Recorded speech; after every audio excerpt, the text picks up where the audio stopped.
Assalamu alaikum, everyone. I hope you are doing well. Today is Wednesday, May 22nd. Bitcoin is hovering around 70,000.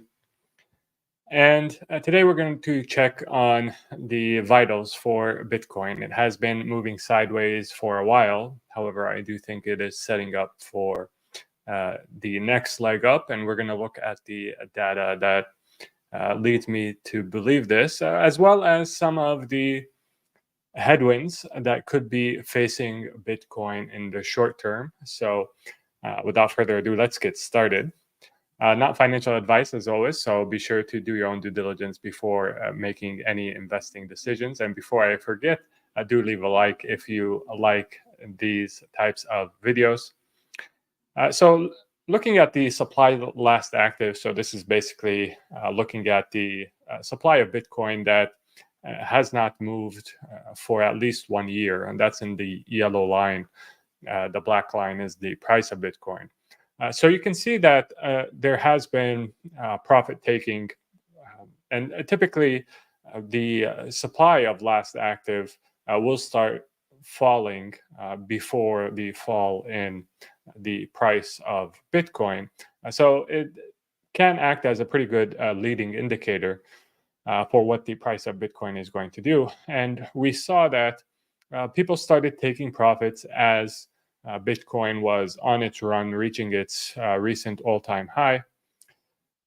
And since its fall, basically to 60,000 and briefly into the 50s, we've seen the supply of last active basically hold steady. And so this tells us that the people who wanted to take profits have taken profits.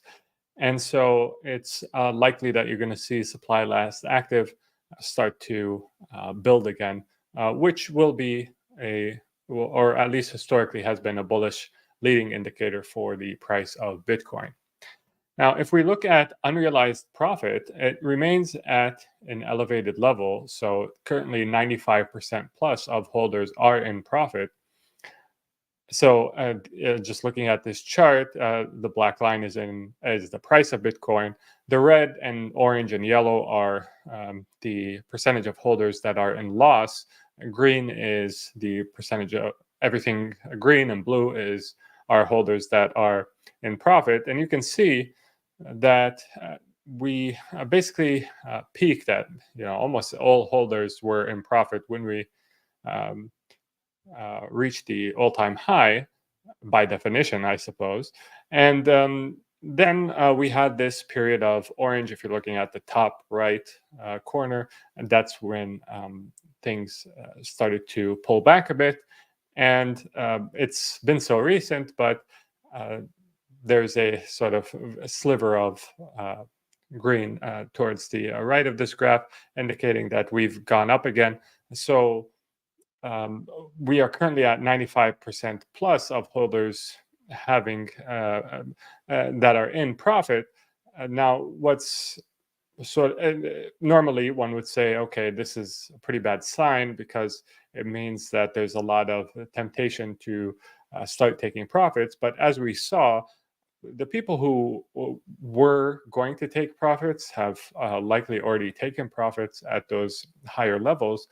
And now the holders who are held on to the recovery and the 70,000 level that we're on right now have already seen this price before. So if they were going to sell, they probably would have sold already. That being said, this is something to I would categorize as neither bullish and perhaps sort of bearish. The percentage of holders that are actually in profit, but I would actually categorize it more as neutral than bearish. Now, if you look at the net realized profit or loss, you can see that it peaked in March, and then really the selling subsided rather quickly, and the green line, which basically signifies how much profit traders have taken. the green line has really fallen dramatically since that peak in March, which is very bullish. So people are not selling for profit anymore. By the way, if you'd like to follow our trades move for move, then do consider becoming a PIF member. The sell side risk, which basically indicates how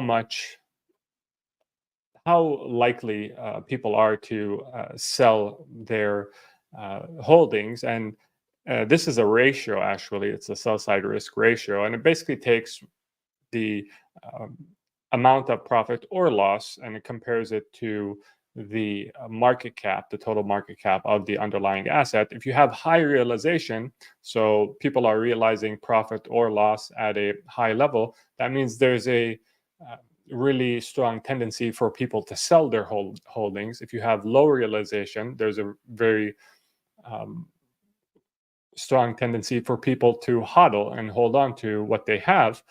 And we can see that high realization peaked close to the high in the price of Bitcoin, but now we're close to low realization levels. So people are really opting to hodl what they have.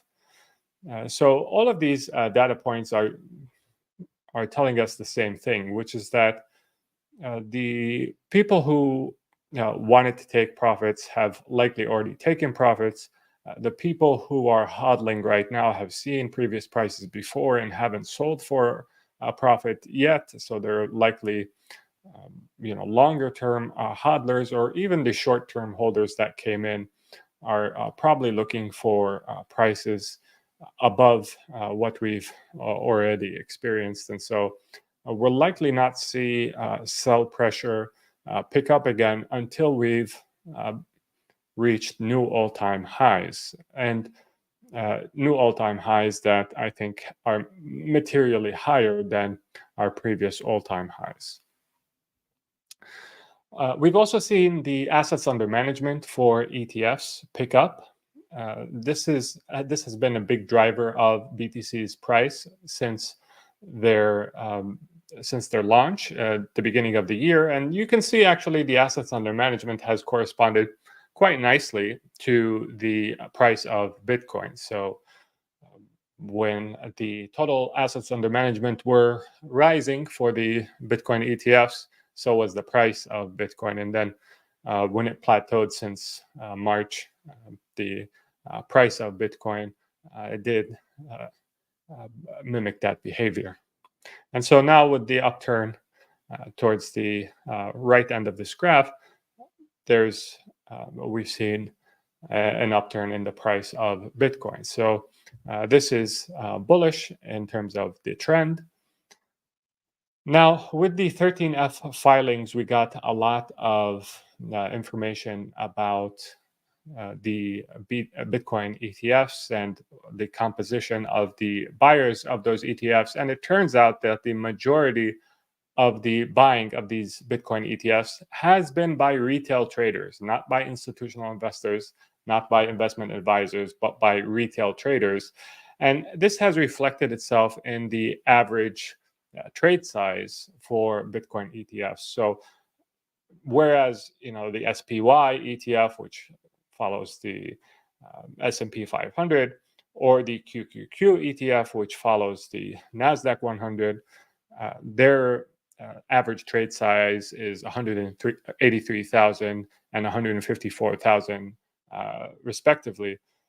The average trade size for the 10 spot BTC ETFs is that line at the very bottom, the blue line at the very bottom, and it was 15,300. So so you can see it's an order of magnitude less than those major ETFs, and that is a reflection of the nature of the buyer of these ETFs. As I mentioned, it turns out that the majority of the buying was retail investors, not institutional investors, and not investment advisors. And so you can look at this one of two ways. You can say, oh, well, that means there isn't institutional adoption, so that's bearish. I would actually say the opposite, there was some investment, but there were some institutional investors, investment advisors that did buy into these BTC ETFs.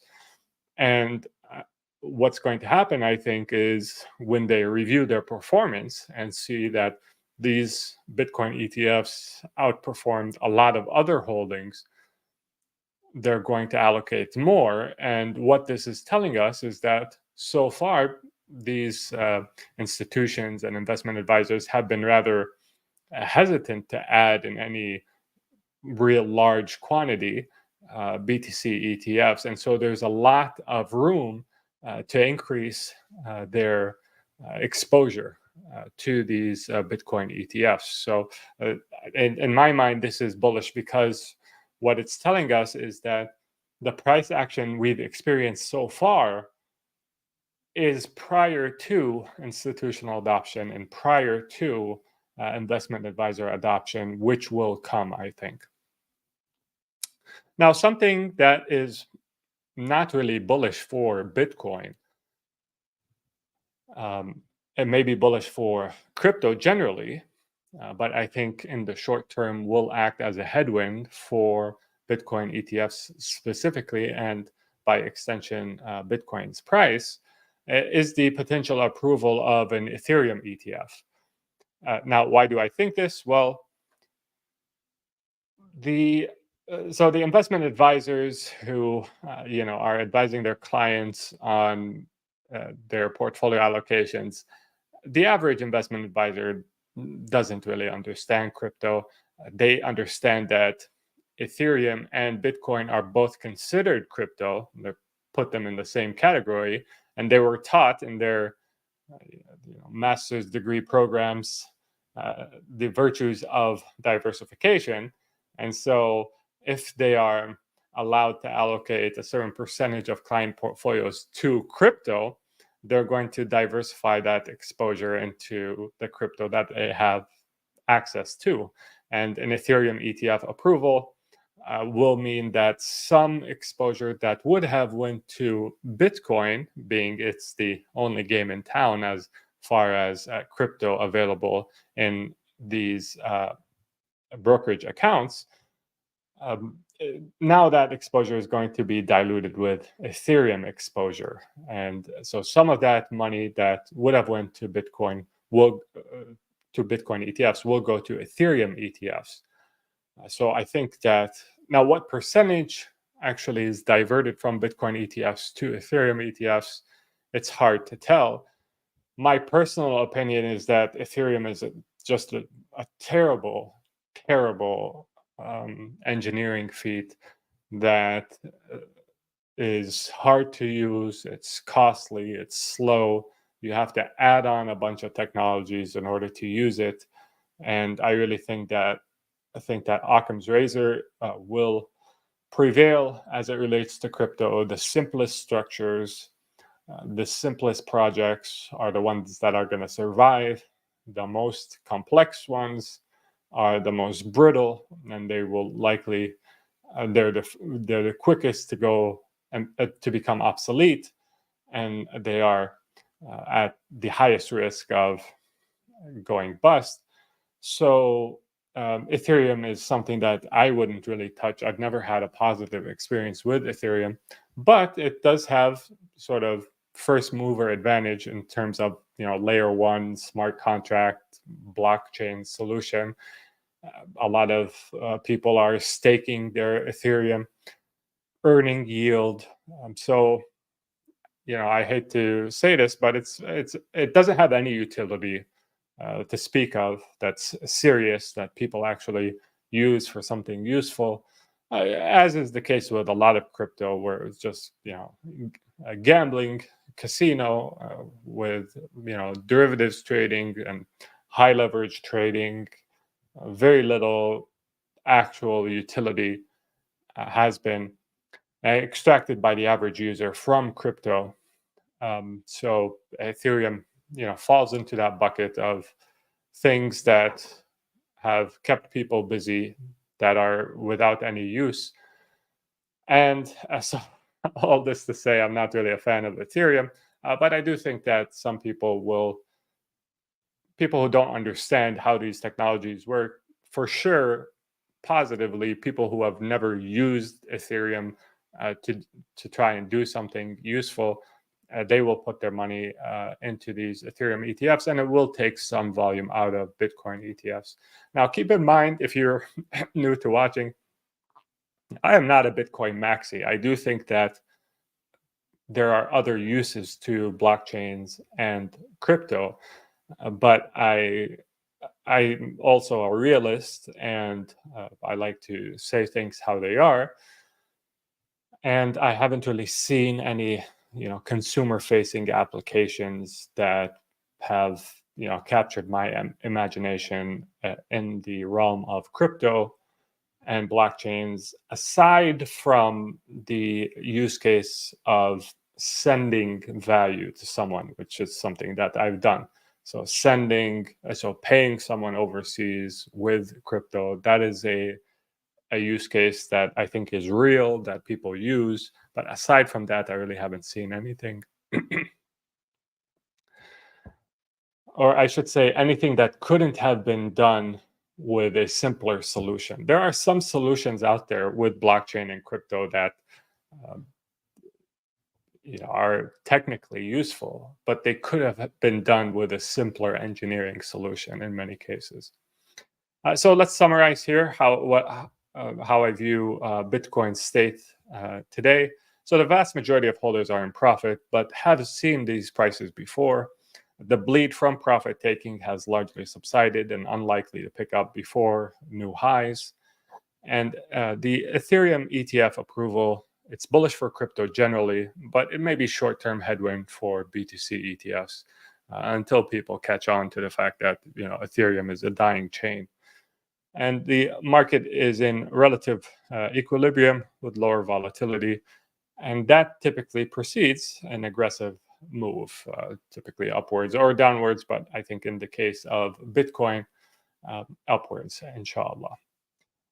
So with that being said, if you're not a member already, do become a PIF member. You can follow the growth, dividend, and crypto portfolios, and we're working on adding another portfolio as well. Do leave a like if you haven't already. Let's take a few questions. Assalamu alaikum. Wa alaikum salam, Lubna. Nice to see you. Is CleanSpark stock worth to hold long time? Lubna, I think you're a member, so just check our watch list and see the sell above price and buy below price. And if it's above the sell above price, then I would probably, so you can take your sort of, you can understand my position on it from those prices. If it's between the buy and sell, I would just hold. If it's above the sell, I would definitely take profits. Below our buy, it may be a good buy. Salam Arkan, do you think if the House or President signed the pro-crypto bill will pump the price? Yeah, of course. I do think that this will be bullish for crypto generally.